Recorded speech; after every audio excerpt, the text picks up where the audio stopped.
Hello दोस्तों, स्वागत है आपका अपना YouTube channel JMS coaching centre में। तो आज की इस वीडियो में हम देखेंगे JC बोर्ड एग्ज़ाम के लिए सोशल साइंस का मोस्ट भी है ऑब्जेक्टिव और सब्जेक्टिव क्वेश्चन को, जो कि 5 फरवरी को अधिकांश इससे पूछा ही जाएगा। तो चलिए बिना देर के हुए क्लास को शुरू करते हैं। देखते हैं क्वेश्चन को। क्वेश्चन नंबर 1 क्या कहता है, किन्होंने देश के बांध को भारत का मंदिर कहा था? ऐसा कौन था जो देश के बांध को भारत का मंदिर कहा था? तो कौन देश के बांध को भारत का मंदिर कहा था? तो देश के बांध को जो मंदिर कहा था वो कहा था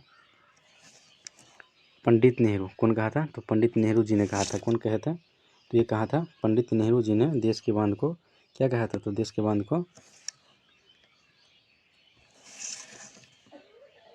देश के बांध को भारत का मंदिर कहा था। चलिए नेक्स्ट क्वेश्चन देख लेते हैं। क्वेश्चन नंबर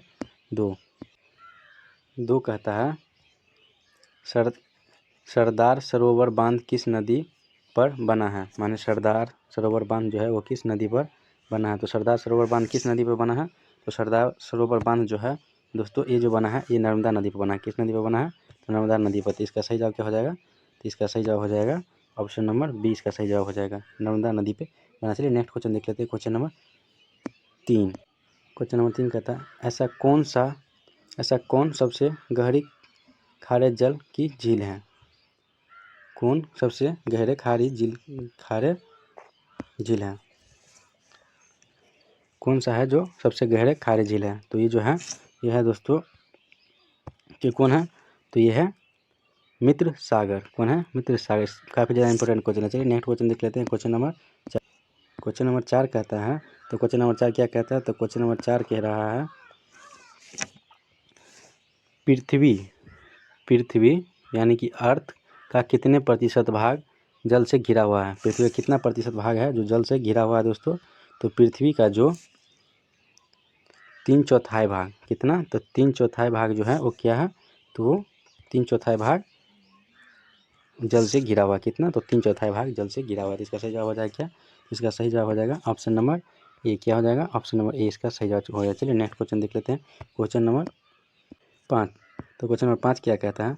तो क्वेश्चन नंबर 5 कहता है, सबसे बड़ी झील कौन है मीठा जल की सबसे बड़ी झील कौन सी है? तो मीठा जल की जो सबसे बड़ी झील है दोस्तों ये है सुपीरियर। कौन है? सुपीरियर। तो इसका सही जवाब हो जाएगा ऑप्शन नंबर सी। क्या हो जाएगा? ऑप्शन नंबर सी जो है इसका सही जवाब हो जाएगा। तो चलिए इसका सही जवाब हो जाएगा ऑप्शन नंबर सी। तो इसे सी के साथ सही कीजिएगा। चलिए अगला क्वेश्चन देख लेते हैं। Question number 6। क्वेश्चन नंबर 6 कहता है, भारत में सिंचाई का प्रमुख साधन है। भारत में सिंचाई का प्रमुख साधन क्या है?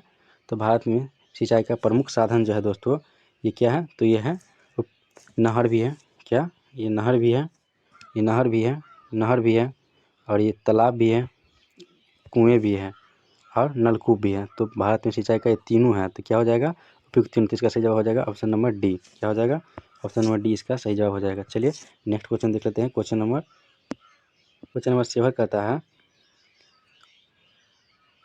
पानी पीने वाला जल कितने उपलब्ध है? पानी पीने वाला जल जो है कितना उपलब्ध है? तो पानी पीने वाला जो जल है दोस्तों वो कितना उपलब्ध है? तो ये है 2.5%। कितना है? 2.5%। तो इसका सही जवाब क्या हो जाएगा? 2.5%, यानी कि इसका सही जवाब हो जाएगा ऑप्शन नंबर बी। क्या हो जाएगा? Option number B. चलिए नेक्स्ट क्वेश्चन देख लेते हैं। क्वेश्चन नंबर 8 कहता है, बांधों का आधुनिक भारत के किसने कहा था? बांधों को आधुनिक भारत किसने कहा था? तो बांधों को आधुनिक भारत किसने कहा था? तो ये कहा था दोस्तों, ये जो कहे थे ना, ये कहा था जवाहरलाल नेहरू ने। किसने कहा था? ये कहा था जवाहरलाल नेहरू ने। तो इसका सही जवाब क्या हो जाएगा? तो इसका सही जवाब हो जाएगा ऑप्शन नंबर ए। इसका सही जवाब हो जाएगा, राइट हो जाएगा। चलिए BVI क्वेश्चन सही इसे याद कर लीजिएगा, सीधे कल के एग्जाम में टकराएगा। तो चलिए नेक्स्ट क्वेश्चन देख लेते हैं। क्वेश्चन नंबर 9 क्या कहता है? तो क्वेश्चन नंबर 9 कहता है, इनमें से किस परियोजना का मुख्य उद्देश्य बाढ़ नियंत्रण है? माने किस परियोजना का मुख्य उद्देश्य बाढ़ नियंत्रण है? तो ये जो परियोजना है दोस्तों ये है कोसी परियोजना। आप लोग जानते ही हैं कि कोसी परियोजना का मुख्य उद्देश्य क्या है? तो बाढ़ नियंत्रण है, क्योंकि कोसी से ही ज़्यादातर बाढ़ आती है।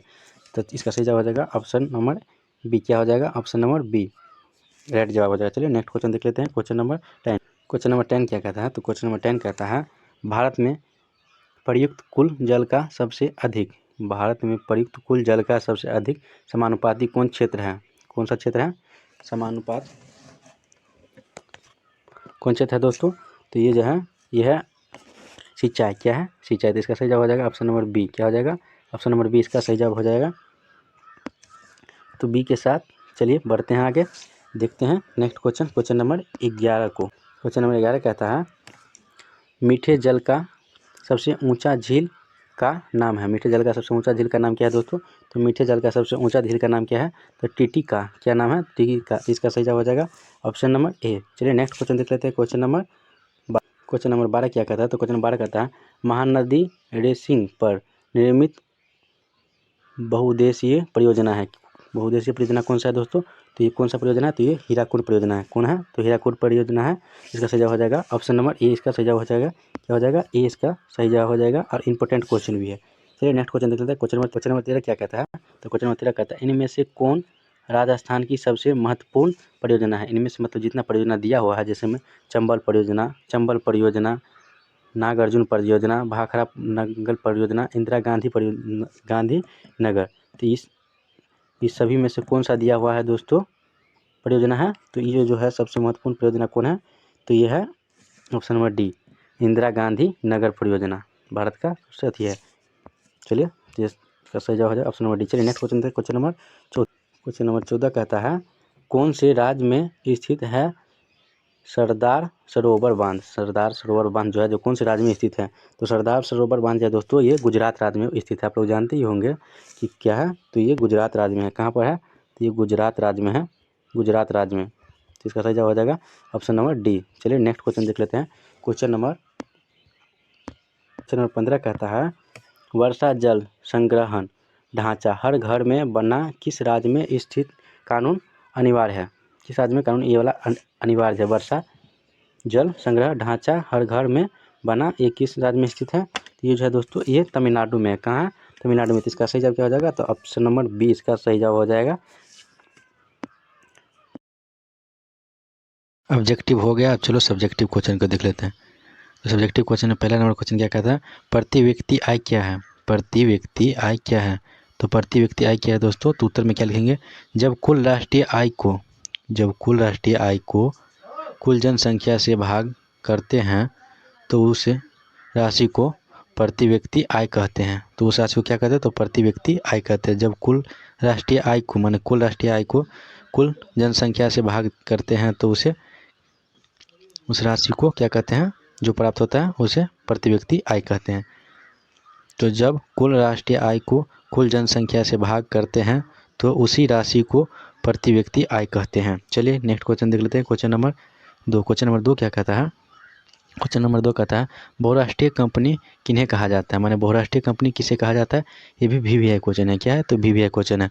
तो बहुराष्ट्रीय कंपनी वह है जो बहुराष्ट्रीय कंपनी उसे कहते हैं जो एक से अधिक देशों में उत्पादन पर स्वामित्व नियंत्रण रखता है। माने एक से अधिक देशों में जो कार्य करता है ना उसे बहुराष्ट्रीय कंपनी कहता है। उत्पादन पर स्वामित्व रखते हैं उसे बहुराष्ट्रीय कंपनी कहता है। चलिए नेक्स्ट क्वेश्चन देखते हैं, क्वेश्चन नंबर 3। क्वेश्चन नंबर 3 क्या कहता है?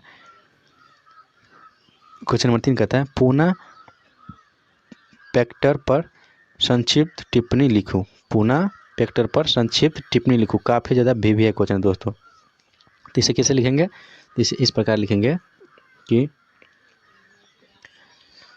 क्या होगा? उत्तर में लिखेंगे, उत्तर में क्या लिखेंगे?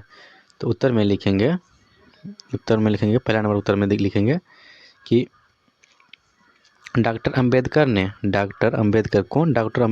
भीमराव अंबेडकर ने 1930 में दलित वर्ग के लिए एसोसिएशन की स्थापना की। क्या की? एसोसिएशन की स्थापना की। कब की? तो 1930 ईस्वी में की। कब की? तो 1930 में की। अगर पूछे कब की? तो 1930 में की। उनका मानना था कि दलित वर्ग, उनका मानना क्या था? तो उनका मानना था कि दलित वर्ग की समस्याओं का समाधान तथा उनकी दलित वर्ग की समस्याओं के समाधान तथा उनकी सामाजिक अपगतन का निवारण केवल राजनीतिक सशक्तिकरण के द्वारा किया जाए। तो निवारण राजनीतिक सशक्तिकरण के द्वारा जा सकता है। क्या किया जा सकता है? अतः उन्होंने दलित के लिए पृथक निर्वाचन क्षेत्र का जोर शोर से